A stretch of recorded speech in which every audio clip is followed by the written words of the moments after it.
Hey, Eastern Oregon, welcome to this October 5th version of AM Live on EOA, your connection to Eastern Oregon. And we're on the EOA network. That's the thing we're going to start pushing, because when you use our stuff, like this show, for instance, is simultaneously on Facebook, YouTube, Roku, and on the web and on the app. So anyhow, how are you, man? Later on Spotify and iTunes. Spotify and iTunes after the fact. Yeah. Yep. So I'm good. And this is going to be a First great Friday. show. You're going to want to listen to it. Today? Yeah, later. Oh. Not you. Nobody watches but listen to me.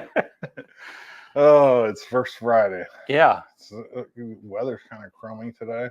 Yeah. It's going to be like that, I think. For a bit? Yeah, it's all right, though. I like summer. You know that. The transition out of summer is kind of depressing. Yeah. I think you saying you like summer, I mean, it's like your wine machine turns up when it gets cold, man. Yeah, I don't like the cold weather. Yeah. I don't see how anybody could possibly like being in the snow. Like, no. Why would you want to be wet? No, I realize it's miserable. That. Why would you want to get up at a half an hour earlier to have to clean your car off just to go to work? Nobody does, but but you know, it's that whole thing of the things that you can control and things you can't. Yeah. It's like the weather is the least of the things you have any influence over. And some days I wish I had a garage just so I didn't have to, go out there and scrape all that ice off. Here's funny things. Like, so Tanya and I were raised so differently. In her family, garages were for cars. In my family, garages were for storage. Yeah. I mean, I never in my whole life. I mean, later in life, my dad parked his garage in his car. His car in his garage. But it was just barely tight squeeze. Yeah, just barely enough room even to do that. So yeah, but yeah, I can assure you that our cars, well, the nice car, whatever that is, that goes in the garage. So yeah, it's been a little bit of an adjustment for me. It's like, well, wait a minute, can't we put them in the garage? Well, yeah, but the car won't fit. Yeah, what's the problem? It's like, no, we're going to leave. It's going to go. We never had a garage growing up. The house on Washington didn't have a garage. Yeah. Just a back slab, but we had a basketball hoop back there, so nobody parked back there. See, I grew up in a poor subdivision. I didn't know it at the time, in Casper, Wyoming, and the houses were all small, and Dad grew up ranching and farming and stuff. So the garage was like, it was the shop. That was like that's where when you went hunting, that's where the deer hung after the fact. That's where the welder was. So anyhow, funny story. I don't think, I've never. Oh, yeah, I had a garage in my first house in Dallas. I had a garage, and no cars got parked in there. No, that's exactly what it was. There was tools in there. There was crap laying around everywhere. Yeah. Yep. All right. Want to do sports? Sports. All right.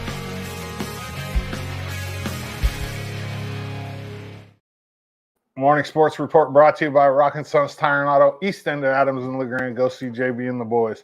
I'm going to talk a little bit about something cool that happened in national sports yesterday.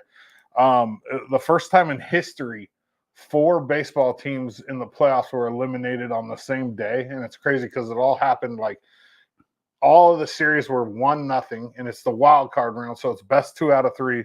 Blue Jays lost to the Twins. Diamondbacks beat the Brewers. The Phillies beat the Marlins, and the Rangers beat the Rays. So now we have 2 days of no baseball playoffs, which is weird. Wow. Like we go from Thursday, and we don't have another playoff game until Saturday, which it's never happened before. We've never seen 4 teams get eliminated on the same day. It's just an oddity, it happens. LHS volleyball's in Ontario today for a 7:30 Mountain Time game against Ontario. LHS football takes on Madras tomorrow here at 7. Pendleton will also play Crook County in Pendleton at the same time. There will be simulcast. We'll have them both right here on EO Live Network. Kickoff at 7 for both the games, so I would imagine live streams are going to start right around 6:30. EOU men's soccer and women's soccer are at Carroll College in Providence, in Helena and Great Falls, respectively, this weekend. They're both doing pretty well. I mean, the EOU women's soccer team just lost their first game of the season. They've got a handful of ties, and the men's soccer team has beaten a couple teams they shouldn't have beat, and they're doing pretty well too. So pay attention to the soccer teams. EOU volleyball is on the road. They got Southern on Friday night, which is their probably the third best team in the CCC outside of EOU and Corbin. They're ranked in the top 25. That's a big game on Friday night in Ashland, and then they turn around and play OIT on Saturday. EOU football is coming off their first win of the year against Arizona Christian, a 34-0 shutout at home, which they desperately needed. They'll travel to Montana to play Montana State University Northern on Saturday at 1 o'clock Mountain Time. I sat down with Coach Camp yesterday, and we talked about I always hit him with the hard questions, and people were talking a lot of smack on the internet, so I hit him with that yesterday. Here's a little piece. With the 1-4 start, obviously there's going to be naysayers and people talking. One of the comments I sent you is, and I'm going to read it straight off of here just so I don't. It says, "Big whoop, Camp needs to go. We'll go winless in conference." How do you respond to that? Well, I don't. I will, because I respect you. Yeah. Everybody has an opinion, and I respect that opinion, and that's the right of everybody. But to say it this way is my job as a coach, all right, is to create an atmosphere out there on the field that the fans can appreciate, and I haven't done that. I mean, that's as easy as that. So he's not wrong. Now, do I need to go? You know what? Eastern Oregon is a place that I love. Yeah, Eastern Oregon is the program that I run here. I think we try and do it the right way based off the kids.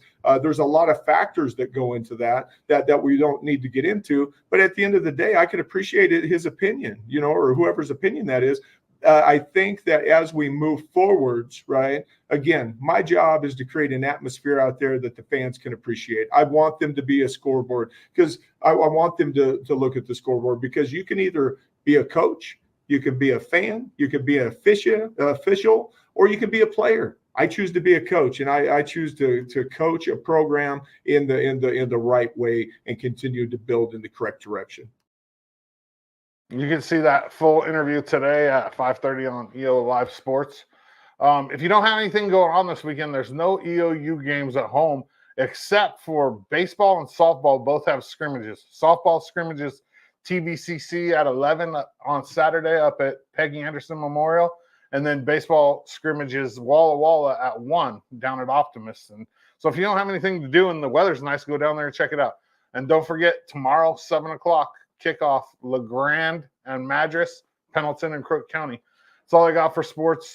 Thank you to Rock and Sons Tire and Auto. Go see JB and the boys. That's a tough question.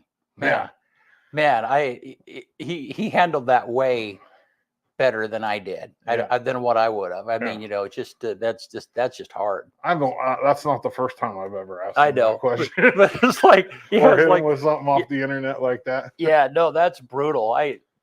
Good for him. 0-4 start is tough though. I mean, and especially with all the hype, and I think there still is hype bringing in a new offensive coordinator and the transfer quarterback who was Player of the Year in the GNAC. And there's a good reason for the hype. Yeah, it's just taking some time to build. The defense struggled the first 3 weeks, and the first 3 weeks. I don't understand that, because that's not typical of EOU in the last 5-6 years. Mm-hmm. Ever since Brian Mills came as the defensive coordinator, their defense has been pretty sound. And they moved some players this week. They moved Blaine Shaw into the box. All of a sudden, he's Player of the Week in the Frontier Conference. Right. It's like, okay, now you know what I mean? Now we're seeing things that we should have been seeing, but in week 1 or 2. You know what I mean? And the offense hasn't struggled at all. We're scoring 3 times as many points a game as we did last year, which is phenomenal. I think in our losses last year, we scored 12 points a game or less. Mm-hmm. And this year in the losses, we're scoring 20 some odd points a game, which means it's a defensive problem. And they made some fixes, and all of a sudden, week 3 they only give up 14 points, and then last week they gave up 0. And they should have a really good game against Northern. Northern's not a good team, so we should get another win this weekend. And you mentioned the other day that you thought that the quarterback and offensive coordinator were finally connecting. They're getting clicking. They're getting it together. It takes time. I mean, the quarterback didn't even come until, the end of spring, right? Right. So, and then you bring the offensive coordinator in the summer, and you have 3 months to learn a pretty intricate offense and all these different things that they want to do. And it takes time. Even if you have a really smart quarterback, which Quincy is, he's a really good quarterback. He's well respected. He's looked up to. He's smart. He gets it, and it just takes a little bit of time. And I think we're gonna. I responded to that comment on the internet too. It wasn't necessarily a troll. It was a fan that actually cares about EOU, and I just said, you got to look at it like this. We still have. We're gonna get at least. I'm saying 2, maybe 3 more wins, and that's at the bare minimum. Mm-hmm. And we might pull off an upset on homecoming against Carroll, who's number 10 in the country. We might get them. That's a very EOU thing to do, is to win a big game towards the end of the season. Yeah.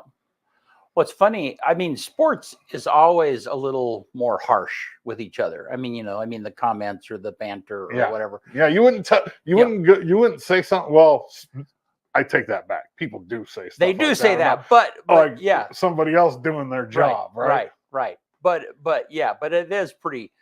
And you and I see that all the time. People will say stuff on Facebook or on social media that they'd never say. Right. Or during a live show, and they wait till the show's over. Yeah, we get that. Like the other day with Chief Bell. Yeah. Show's over, and then somebody has to, challenge what he does. I missed that. I didn't see it. Yeah. Not worthwhile? No. Yeah. But you know what I'm saying? That's not, it's a tough spot to be put in, but as a coach of even a small college, they're used to it. And camp's always behind the 8 ball, because they don't have a lot of money. EOU has less coaches than most high schools, if you think about that. You got 55 guys on offense that are being coached by 2 people. Most colleges at this same level have 5 coaches in that same position. Camp coaches offensive linemen, running backs, tight ends. Austin coaches quarterbacks and wide receivers. Most teams have a coach for each one of those spots. Wow. Yeah, and we just don't, because we're fundraising for 2 of the positions as it is, which is money that's not coming from the school. It's money that the football team raises on their own just to pay people to be out there to coach. So it's a tough, it's extra tough here. Yeah. All righty. Well, let's take a look at the weather outside the Cam. It is pretty, and it's supposed to be nice this weekend too. Yeah. And also, while I'm thinking about it, this weekend is the first ever Community Harvest Festival downtown LeGrand. It starts at 11 o'clock, runs into the evening, but from 11 until 4, the downtown Adams Avenue will be all closed, and there will be fun family activities that entire area. And then later in the evening there will be a chili cook-off in the bench warmers covered parking lot area, and some music and so on and so forth. So first ever. It's going to happen again in the future, but be sure and come down and check that. And that's this Saturday, and the weather looks like that's good. Anyhow, so back to our little weather. The sun's shining right on the lens of the camera, so you can't see much there. But that the wetness kind of burned off fast this morning. Yeah, it did. So 75 today, 75 tomorrow, 78 on Saturday. That's good. That's bearable. Yeah, that's bearable. Yeah, that is good. No, there's those days are okay. 75 to 80 where it gets back down to in the mid 40s at night or right around there. Yeah, it's bearable because it's not getting to that freezing. Well, point. And that's my favorite part of fall. It is, when you have nice days and cool evenings. So, all righty. Well, today we have the Riverside Playground Parks Department. Okay, let's start again. The Riverside Play Structure Committee, which involves the LeGrand Parks Department. They're here with us to talk about the new play structure that's going to be constructed in that area, and we'll be back with them right after this.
All right, we're back and glad to have you guys with us this morning. This is Jeff and Sharon and Stu Spence, and you guys are all involved. Well, you're all involved in the community in various manners and so on and so forth, but you all have kind of been swept into this thing, this playground structure thing. So thanks for being here. And Stu is the Parks Department head, Parks and Recreation Director. Yeah. Parks Director. Yeah. So it's in your domain responsibility for your job. Right. Yeah. And then your enthusiasm just kind of radiates in a lot of different spots. So it's good. Yeah, that's where they came from, because I reached out to the community for help for this playground design. We'll talk about the history a little bit, but really, as this came to be a need in our department, we started with a master plan conversation, of course, and then this was the number one priority to fix the playground. People recognized that the other one was 20 years old, believe it or not. Everybody I say that to, it's like, Really? no, it wasn't 20 years. And then I say, how old were your kids when you were involved, or when you first took them there? Oh yeah, they just graduated college. Yeah. Or, oh yeah, I just took them to college, or that sort of thing. Or I was pregnant at that time and now that child is 20. So it's kind of funny, but the existing playground we had inspected, and it needs to be replaced. The numbers didn't work out where we could repair it. It just didn't make financial sense to get another 5 years and spend that much money. So we made the tough choice. And I involved some of the original committee members with that choice, including Jeff, of, okay, it's cost prohibitive to fix. We need to replace it, which is highly sensitive to a lot of people in the Grand. So I'll just kick it to Jeff, and he could talk about maybe the original and then kind of that conversation that we had about making that decision to replace. Yeah. Well, and what was there before? Well, I remember there was a metal play structure that was there before. There was an amazing metal slide that got really hot in the summertime, and it was really tall and really steep, and probably couldn't possibly pass safety code anymore. It was a really fun park. People loved Riverside Park as it was, and we had small kids at that time. And the playground committee was led by Beth Wassley and Julie Kenry and some others, and they were well in motion before I got involved in the committee. And but it was a really great experience. I mean, we that whole playground, we had the Leathers company come in and work and design. Leathers is who Stu had come back and actually check our playground before we went down this road of considering replacing it. Leathers, the very people who were there at design, and they were there all through the construction. They are the ones that did that inspection and analysis. But anyway, it was a wonderful experience to be able to put it up. It seemed like at that time $120,000 to build it was immense. I mean, like that number seems so far away. Like, how would we ever get there? But it was done, and we had a lot of input from the community. 700 people showed up to build it. It's not a kit. It was all, like, aside from like plastic parts like slides, all that wood was cut on site.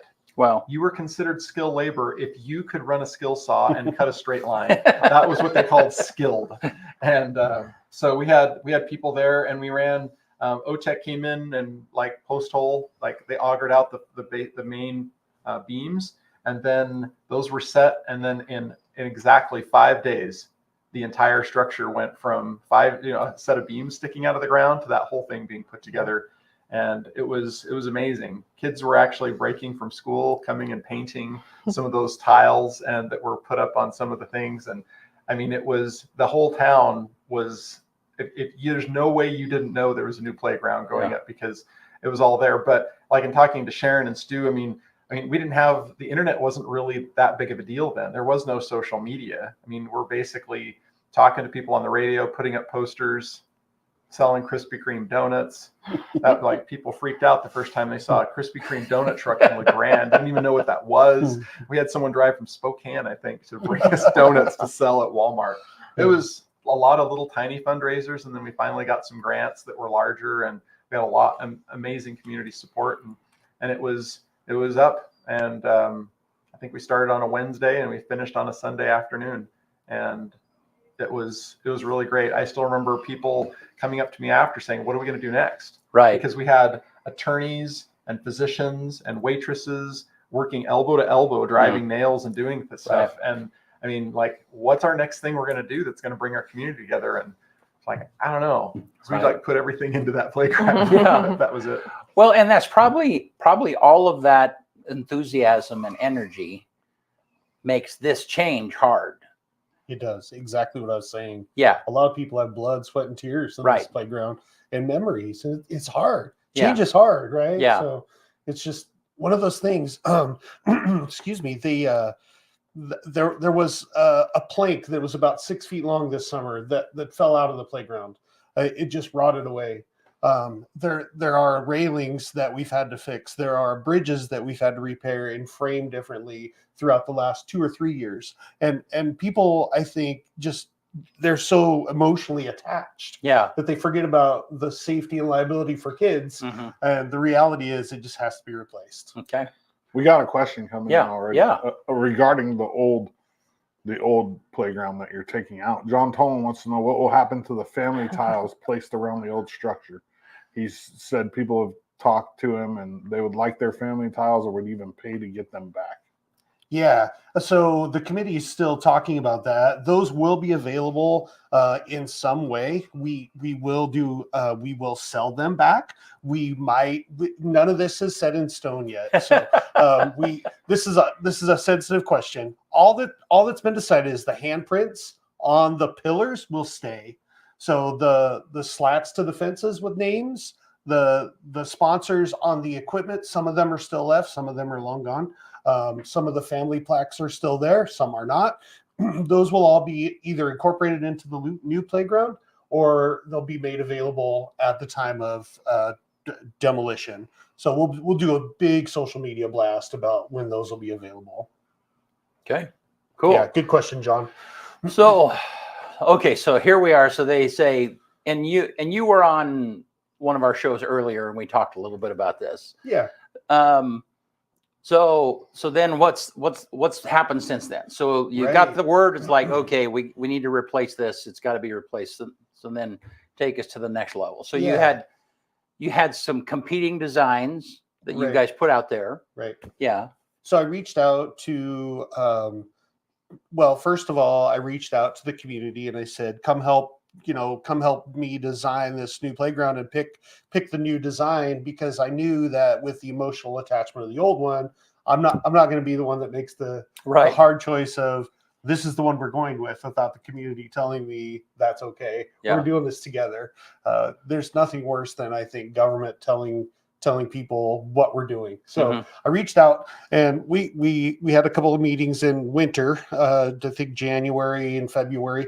We met, we talked a lot about where to go next. And so they said, let's reach out to a bunch of different vendors, which I'm just connected to in my profession. So there's several in Oregon and different representatives of manufacturers from all over the country. So we started with 7 designs, right?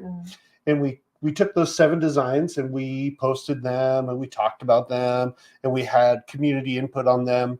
Some of them were eliminated early on because of their design didn't meet our goals and objectives, which were mostly accessibility and inclusivity.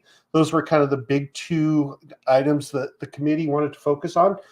So when they were eliminated, we ended up with a core group that we posted online. We ended up with about 1,000 interactions and votes for those playgrounds.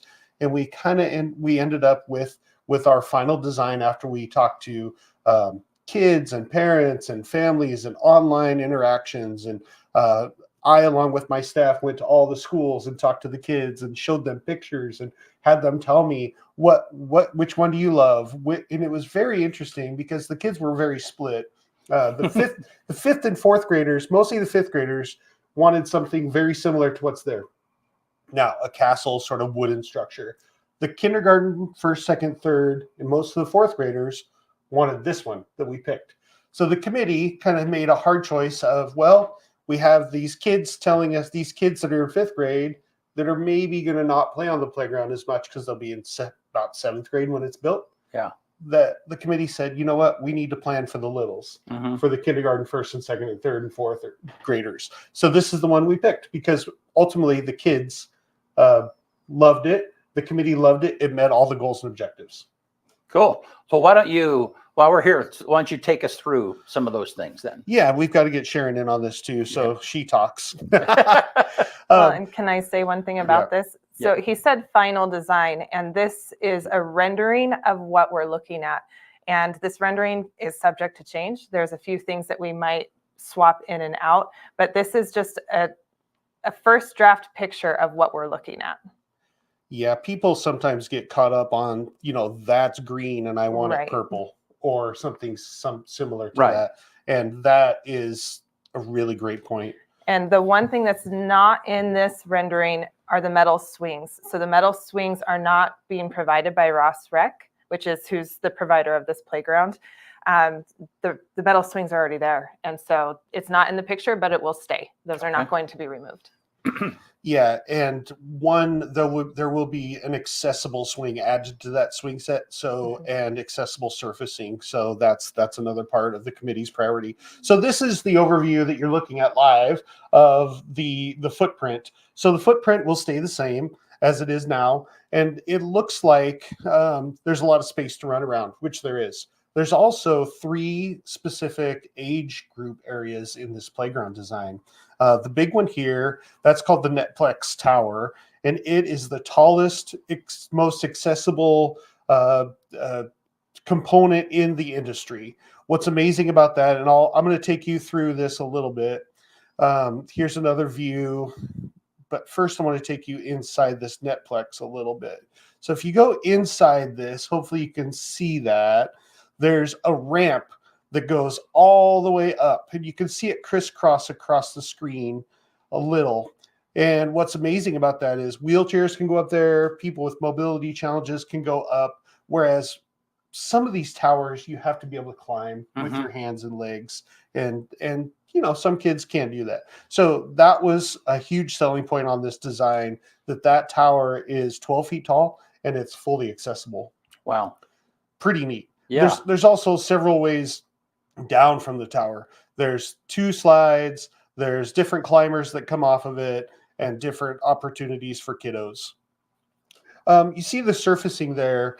The green and the blue surfacing demonstrates some of that accessible surfacing.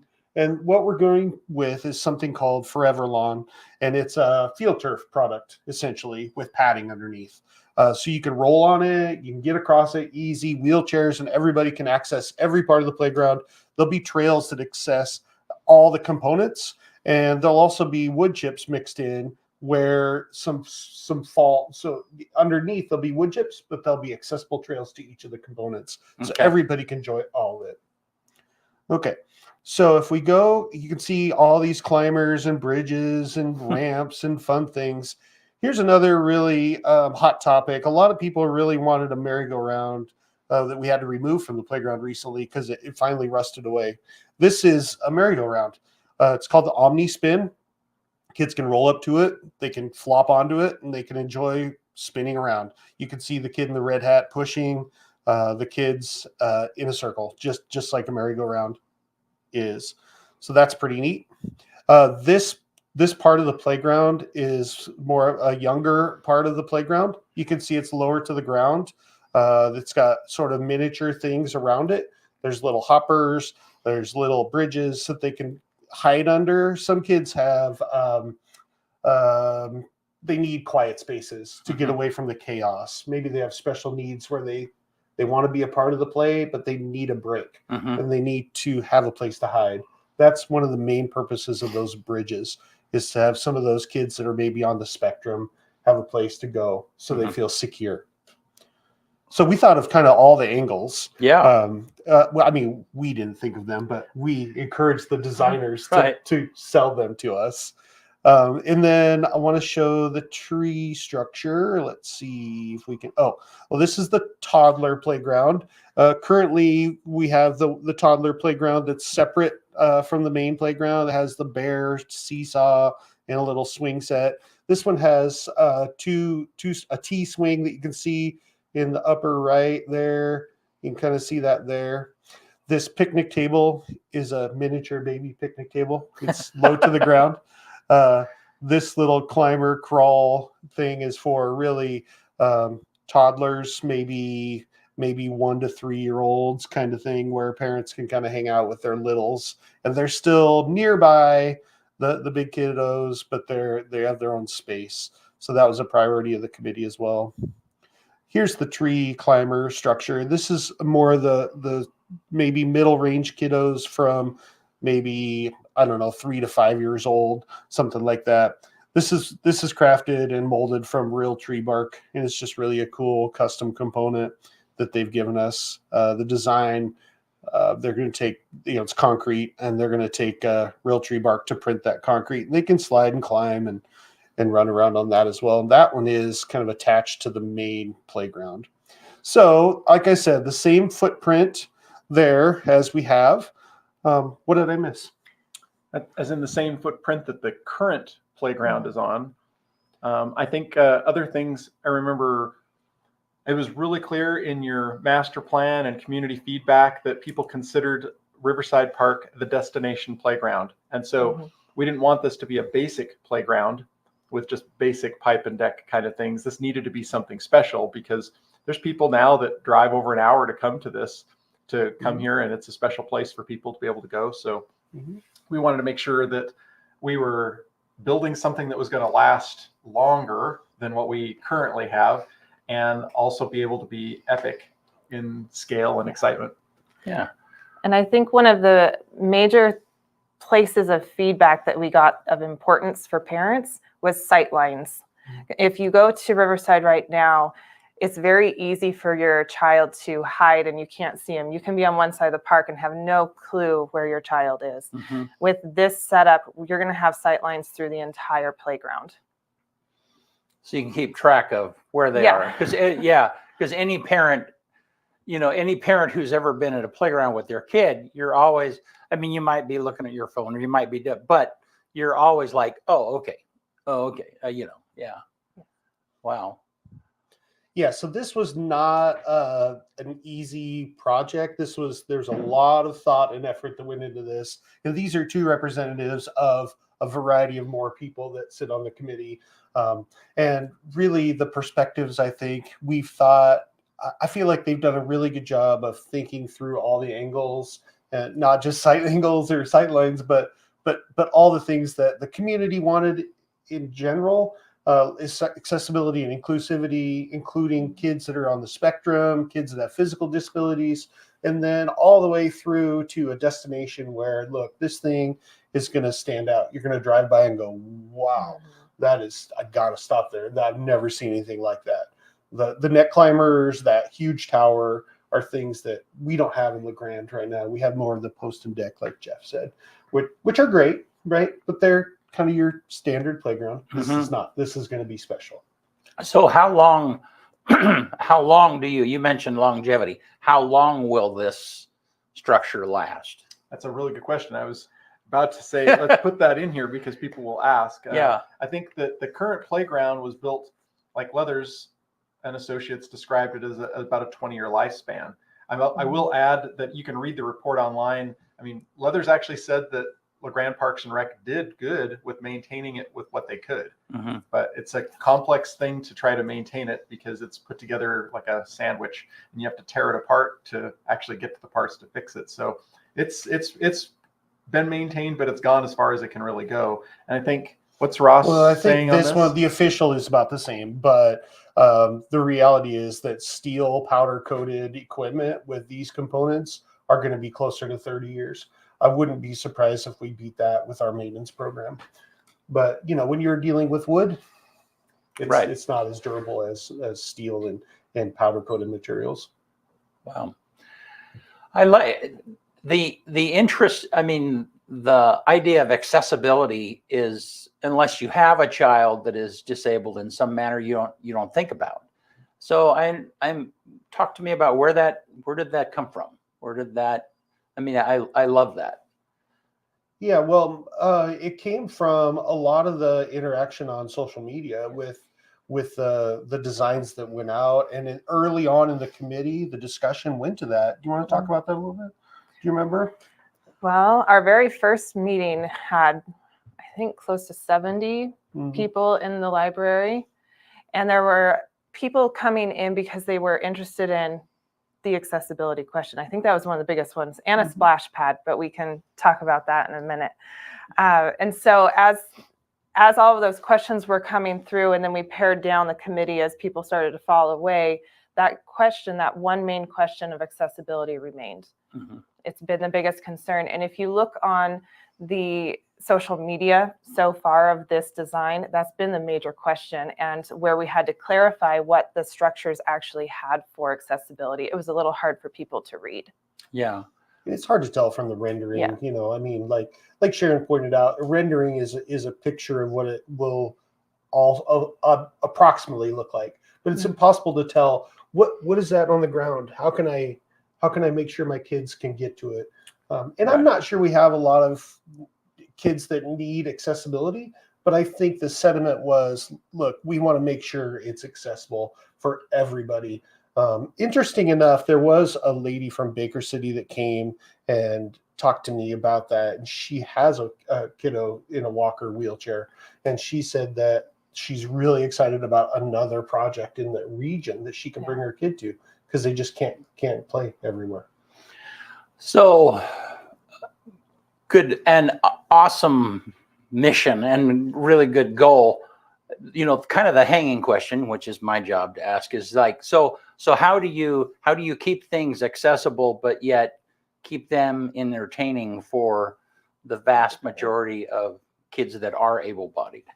That's where the experts come in. That's where the designers and the vendors, they do this for thousands of playgrounds across the country. So Ross Recreation is a Portland-based company, California-based, but they have an office in Portland.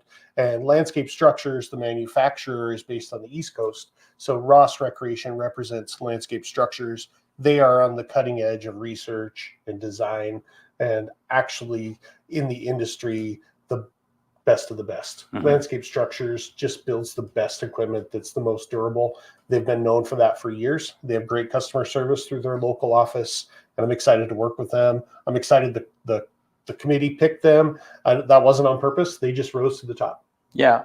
So you are probably the most kid adult that I know. Right. One of them. Okay. Yeah. Fair enough. So looking at this structure with your kid eyes, is it going to be cool? I mean, is it going to be, you know what I mean? Is it going to be like, oh man, I can't wait to get over there and get on that thing?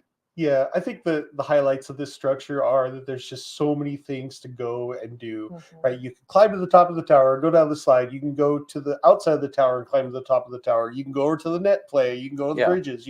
You can play tag games that go in and out of things. There's lots of room to run. Whereas now it's sort of enclosed and restrictive. We did have a design come in that was basically a similar design of the Leathers playground that Jeff talked about, but it was really just kind of a elevated platform that ran around, which is okay, but man, there wasn't much variety. It wasn't cool.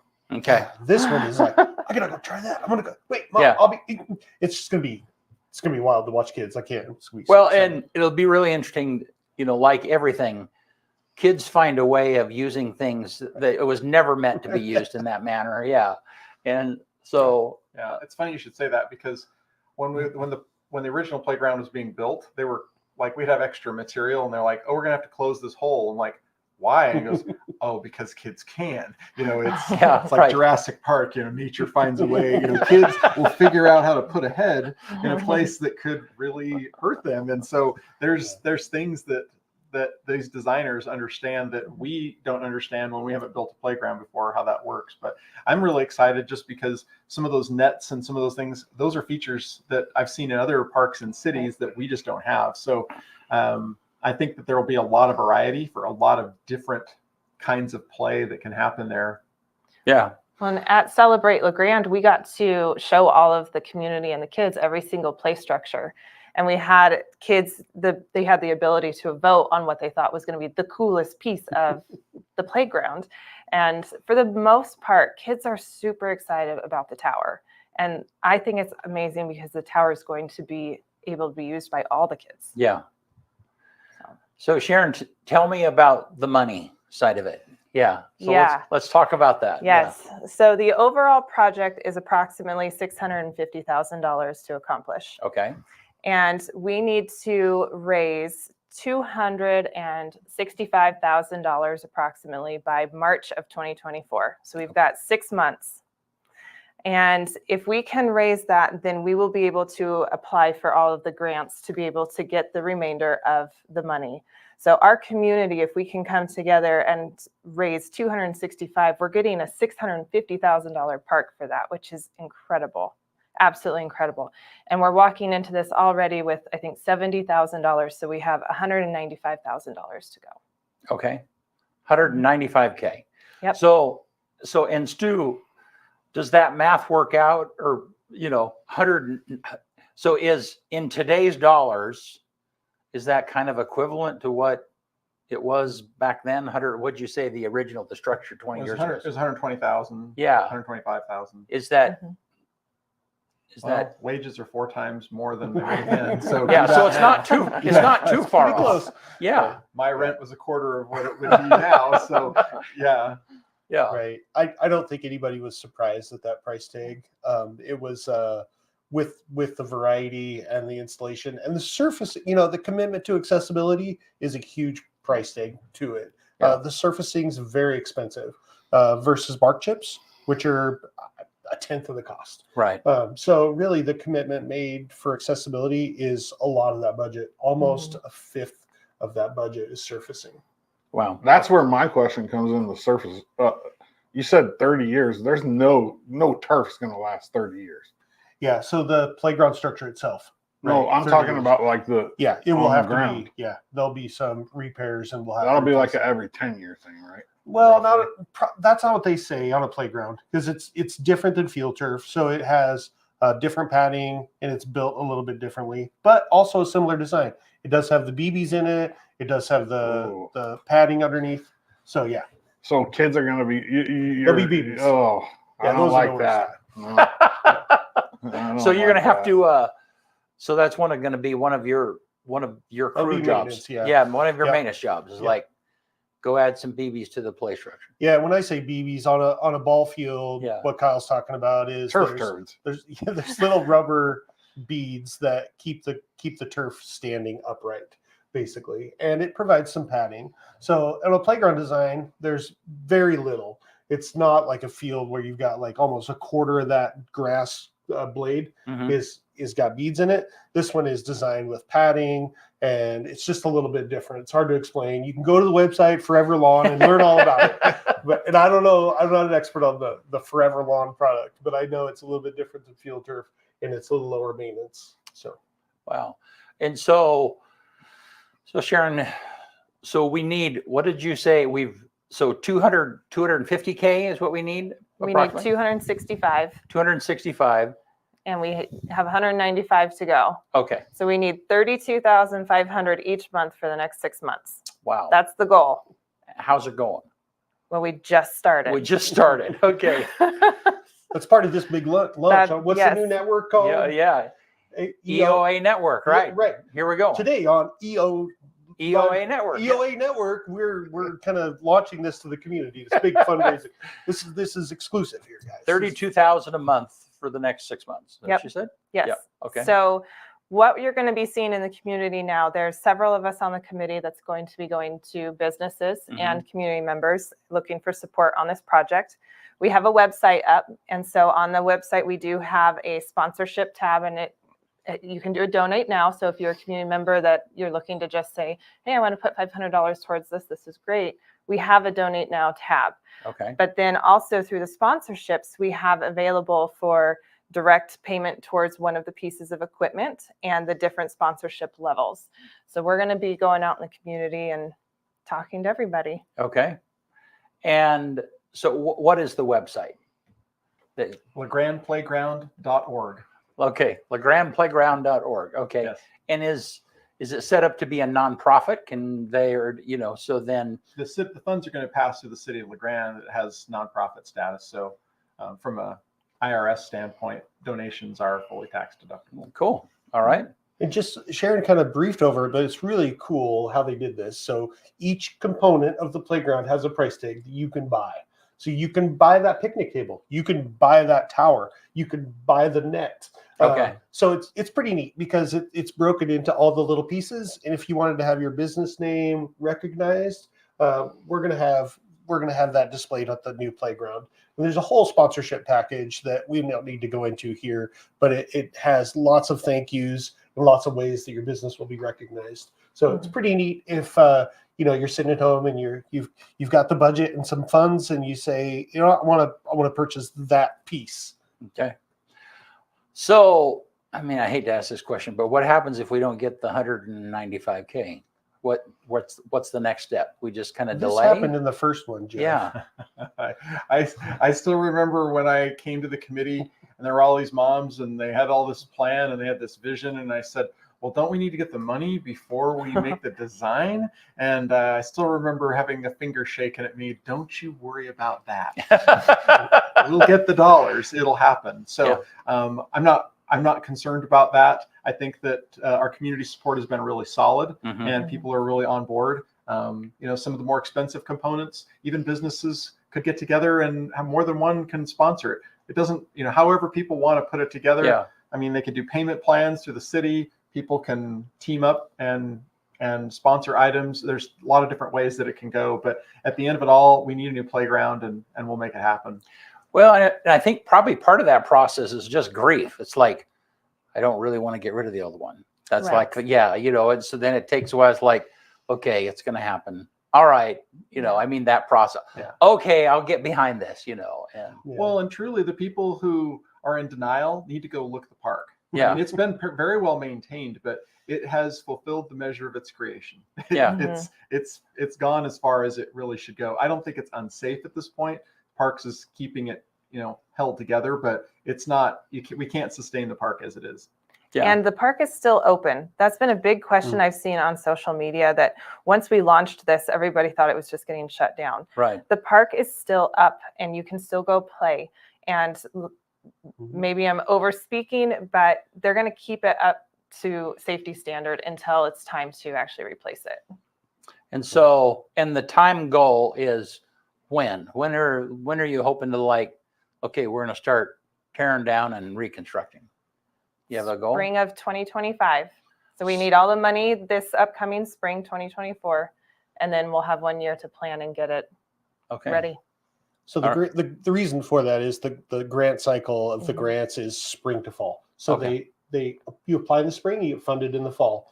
And then we have winter, like Kyle loves so much. We learned today. And the winter, nothing happens for playground construction. So then that's why we construct in spring of. And so, all right. So spring of 2025, that's the goal. Yeah. And I just want to emphasize the tax deductible part. A lot of people might think if you give money to the city, it will go to another project in the city. This will be dedicated funds for the playground. The city hall and the finance department have a means to direct that money specifically to this project. And a lot of people think that we should be fixing roads and other things instead of building a playground. But the reality is that this is separate money and it's a separate budget. And it's the number one priority in the Parks and Recreation Department. So yes, we all agree the roads could be better, but this budget, it doesn't have anything to do with that budget. The Public Works budget is totally separate. So that's an interesting point to make that people get confused about too. Yeah. And that is, people who don't understand how the city budget works, there's those roads, those funds, they just can't simply be moved in one manner or another. Yeah. Right. There's specific funds for specific things. And that's what this playground will have as well. So who's the grantor? Who's the people that you're applying for the grant? Well, there's a few. State Parks will be the main one. Okay. Oregon State Parks uses lottery dollars for outdoor recreation improvements throughout the state. I'm on that grant committee. I won't be able to vote on this project, Yeah. but I was on that committee this spring, and lots of great projects throughout the state that we funded. Millions of dollars are funded each year for projects, and that money just got an influx that will start next spring. So I'm very confident if we have the local support that these guys and others are working on, that we'll get the rest of the money from either state parks or other funders. So, and grants like that are normally given on a matching basis, right? So it's Yeah. like, okay, you do have that amount of money in the bank. Good. We'll Finish it. yeah. Right. Yeah, so 40% is the magic number. Okay. That's what Sharon's talking about. And we will have 40% in the bank when we go to apply. Good. And that'll be this spring. Awesome. Okay. Thank you so much. Before we quit talking about this particular project, though, talk about the pump track and Sure. yeah. Sure. And You got that Dodzy playground, Wood LeGrand yeah, it's up. playground? You got that? Yep. It's in All the, right. yeah. It's got up there. All right, awesome. Just want to make sure people can click on the link if they want It's to give. there. It's been there. Yeah, for All right, 5 see, minutes. The professionals. What am I even talking about? So, all right, cool. Playground's awesome. Pump track. What the heck's a pump track? So the pump track is a variety of.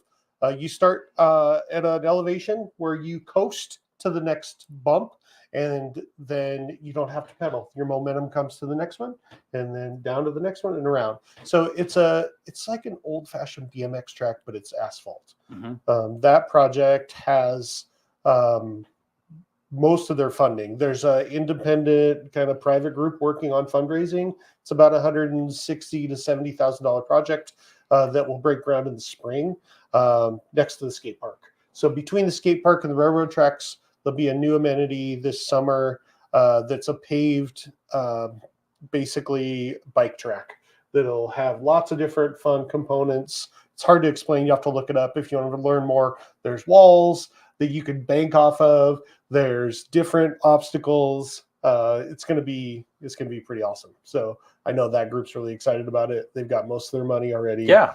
We got $75,000 from state parks for that to help, and they're really, really close. Good. Well, thank you. And then pivoting back to this project, thank you guys so much for your help and for working on it. And Jeff, for like, I mean, are there times you'd be like, wow, here we go again. Yeah, it's like, Yeah. But it's going to be amazing. I mean, I think the great thing about a lot of these things in our communities, I mean, different people planted. Some wise poet, would say something like, people would plant seeds for trees that they'll never see the shade of. Yeah. Someone had to build the school I went to. Someone had to build the playground that my kids played on, and it just makes our community awesome as we just make sure that we can make sure that awesome continues always. Got a comment. John Tolan says, I think Stu and the committee have done a great job gathering input and informing patrons of this project. Shop local, our local businesses give back to our communities. That's true. That's awesome. good stuff. All righty. You want to get us out here, man? Let's do it. All right. On this day, October 5th, 1877, Chief Joseph surrendered, ending the Nez Perce War.